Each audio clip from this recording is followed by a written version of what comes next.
со извикување Господ е голем. 23 годишен маж со нож во раце влетел во базиликата Нотр-Дам во францускиот град Ница на југот. Заклал двајца мажи и обезглавил една жена. Сведоци велат дека при нападот напаѓачот викал на арапски Господ е голем, а се обидувал да ги повреди луѓето кои минувале покрај црквата.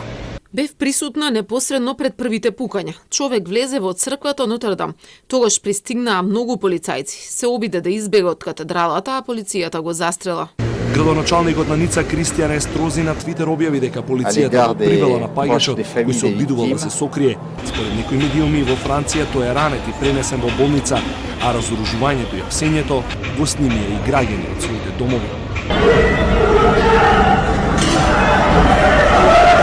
Естрози нападот го квалификува како терористички чин.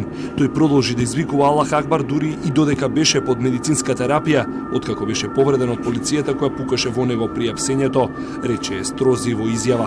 Mes premiers mots sont d'abord des mots de compassion. Прво, сакам да изразам сочувство до семејствата на жртвите и на целата парохиска заедница во Нотр-Дам де Ница и до сите луѓе од Ница кои се шокирани.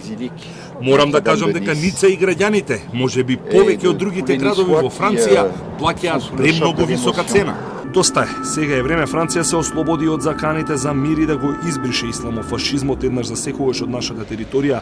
Првично пак напише на својот Твитер профил градоначалникот Естрози. За сега не е познат мотивот за нападот во Ница, ниту дали има поврзано со објавувањето на карикатурите на пророкот Мухамед.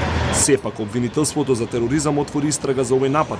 Се уште не е јасно и дали нападот има некаква поврзано со нападот пак во Париз пред 2 седмици. Како ученик, исто така обезглави гимназиски професор поради прикажување карикатури на пророкот Мухамед. По нападот Ница добива поддршка, а осуда за бруталните линчувања стаса и од германската канцеларка Ангела Меркел, која што напиша дека е шокирана од ужасните убиства, додека пак официјална Турција остро го осуди нападот и изрази солидарност со францускиот народ.